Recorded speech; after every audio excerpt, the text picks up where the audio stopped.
Voilà, je m'appelle Maria, je suis belge, je suis née dans une famille catholique, mes parents m'ont éduquée chrétiennement et vers l'âge de 20 ans, j'ai senti que le Seigneur m'appelait à me laisser aimer par lui, par le Sacré-Cœur et je lui ai donné ma vie.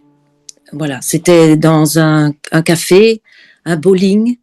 Et à ce moment-là, il y avait un autre jeune qui voulait venir vers moi et j'ai senti que j'ai vu, comme dans un éclair, que le Seigneur m'appelait à lui donner toute ma vie.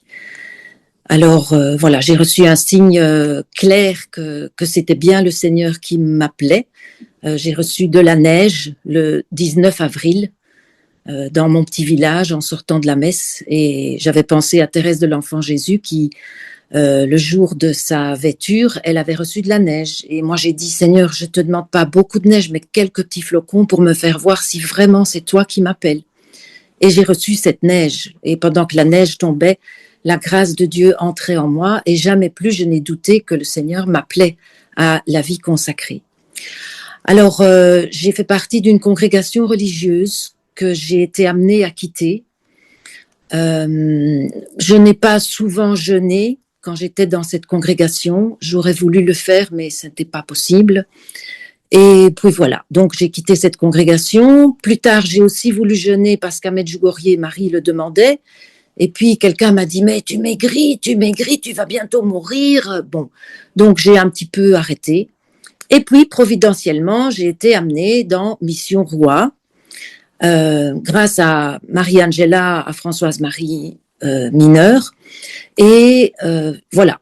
Donc, j'ai d'abord entendu qu'on appelait à 40 jours de jeûne. Moi, je disais, ça, c'est sûrement pas pour moi. Or, Françoise-Marie avait donné à Père Claudio une image du Sacré-Cœur et derrière, il avait écrit « Courage ».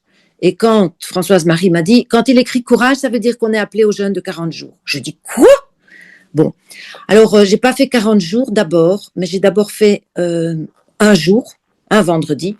Et puis, c'était avant la Pentecôte, 9 jours avant la Pentecôte, et j'ai été amenée à faire les 9 jours. Vraiment, le Seigneur m'a conduite à ça. Je saute tout un temps, et je suis arrivée alors au premier jeûne de 40 jours, parce que j'avais demandé au Seigneur, est-ce que vraiment, Seigneur, tu désires ça de moi? Et le Seigneur m'a dit, viens, comme il avait dit à Pierre, qui lui tendait la main pour sortir de la barque.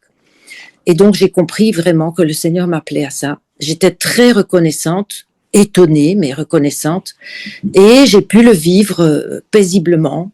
Voilà. Le deuxième jeûne de 40 jours, j'ai pris conscience très fort que j'avais en moi de l'avarice, que je veux tout garder. Alors, bon, là, dans le fond de moi, c'est qu'il y a une tendance à avoir peur de manquer. Bon, il y a une raison à ça, sûrement, dans mon histoire. Et puis voilà, mais j'ai essayé de dépasser ça parce que je devais faire un déménagement, donc j'aurais dû pouvoir liquider beaucoup de choses. Et puis finalement, Marie-Angela m'avait aidé à voir clair. J'ai aussi été pas bien physiquement. Dans mon ventre, c'était problématique pendant quelques jours. Et puis voilà, le temps du jeûne a été terminé. Il a fallu faire le déménagement vite. Et j'ai pas pu vraiment liquider comme j'aurais voulu. Je suis encore dans une chambre ici où il y a plein de brôles. Mais voilà, je crois que le Seigneur fait son chemin.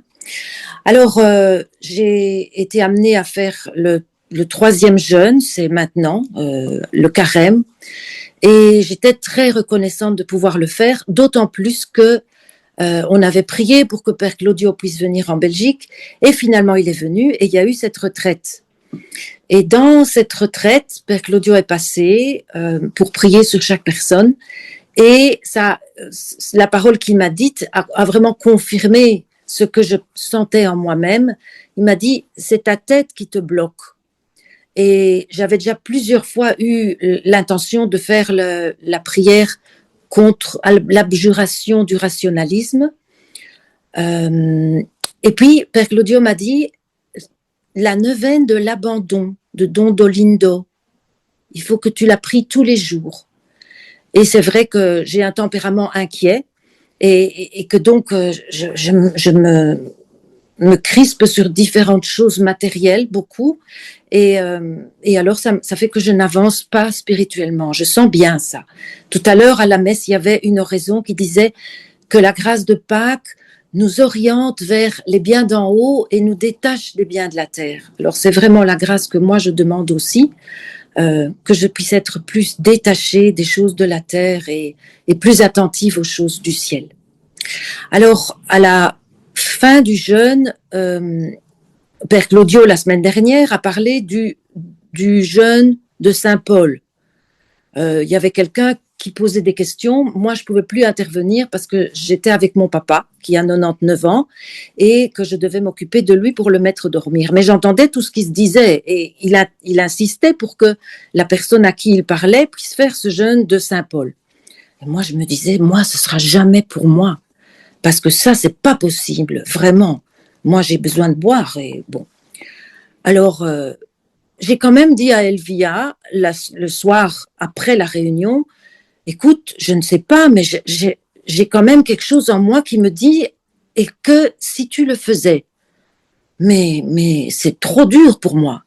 Alors Elvia m'a dit, écoute, prie ce soir, demain la matinée, et le Seigneur te répondra. Il répondra vite. Je dis, ah bon, ok. Parce que dans mon esprit, j'avais pensé, tiens, si je fais ce jeûne de Saint-Paul, ce serait plutôt du mercredi saint au vendredi saint, ou au samedi saint, enfin 3 jours. Et puis, parce qu'en plus, j'avais une grosse journée de travail pour le mouvement marial dont je fais partie, le samedi. Donc, je me disais, ça ne va pas te commencer le samedi. Bon. Et dans la matinée, quand j'étais dans le train, 2 heures de train pour venir à Bruxelles, je sentais en moi comme le Seigneur qui disait, pourquoi tarder? J'ai dit, ah. Alors j'en ai parlé à Elvia, à Marie-Angela, qui m'ont toutes les deux confirmé que je commence. Et donc, j'ai reçu vraiment leur aide parce que j'ai dit, mais il faut me porter parce que moi, je suis petite, vraiment. Et alors, j'ai commencé. Oh, Elvia m'avait dit, ou Marie-Angela m'avait dit, le premier jour, ça sera pas difficile. Mais le deuxième et le troisième, ça va être plus difficile. Donc, il faut que tu vois de ne pas faire beaucoup de choses. Bon, ok. C'est vrai que le samedi, ça a été, le dimanche aussi. Le lundi, quand je me suis levée le matin, j'avais les jambes qui tremblaient. C'est bizarre, mais il y a quand même, enfin, pardon de dire ça, mais ça m'a été important pour moi, que le matin, encore, j'urinais. Et le troisième jour, au matin, j'ai uriné aussi. Mais après que l'eau était quitté mon corps, j'avais vraiment plus de force. Je tremblais. Donc j'ai dit, Seigneur, c'est toi qui jeûne en moi. Et puis, il y avait une parole qui m'a traversée tout le temps de ces 3 jours. Ma chair est la vraie nourriture et mon sang est la vraie boisson. Et ça me revenait tout le temps, pendant la nuit, pendant la journée, quand je sentais que j'étais plus faible. Puis quand j'étais plus faible, je me rappelais la parole, puisez votre énergie dans le Seigneur et dans la vigueur de sa force. Ma chair est la vraie nourriture et mon sang est la vraie boisson. Et je suis alors arrivée, comme j'ai pu, pauvrement, à la fin des 3 jours. C'était à midi, mais là, je devais animer un groupe de prière des enfants à l'école, comme je fais chaque mardi. Et donc, le mardi, à 11h30, j'ai vécu l'Eucharistie. Ma chair est la vraie nourriture, mon sang est la vraie boisson. Et puis j'ai pu boire un petit peu parce que Elvia et Marie-Angela m'avaient dit doucement parce que l'estomac, il n'a plus rien eu, donc il faut faire doucement. Donc j'ai bu un petit peu.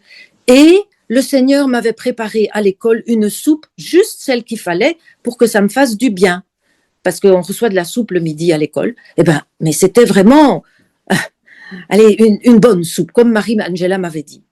Alors voilà, je témoigne de ça parce que je veux vraiment, vraiment dire ma reconnaissance à l'Esprit Saint qui a suscité Mission Roi, à tous ceux qui ont aidé le Père Claudio pour que finalement il arrive à dire oui pour cette Mission Roi, pour prier pour les personnes et que ont été entraînés là-dedans tant de personnes, notamment Elvia, Marie-Angela, Sonia aussi, parce que j'ai aussi demandé à Sonia de me soutenir. Elle m'avait parlé la première de ce fameux jeune de Saint-Paul.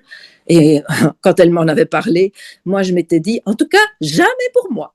Eh bien, voilà, je peux vous dire que vraiment, le Seigneur, il fait des merveilles, parce que moi, pour moi, de moi-même, c'était pas possible. Surtout que je suis maigrelette, déjà d'avance. Donc, voilà. Mais, je suis vivante et j'ai vraiment la joie dans le cœur. La joie de la résurrection du Seigneur. Oui, oui.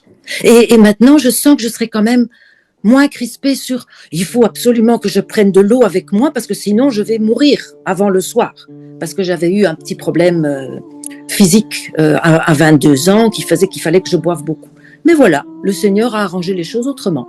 Merci Seigneur, merci Marie-Angela, merci Elvia, merci Sonia, merci Padre Claudio. Gloire à Dieu. Et merci à Maman Marie qui m'a tellement portée.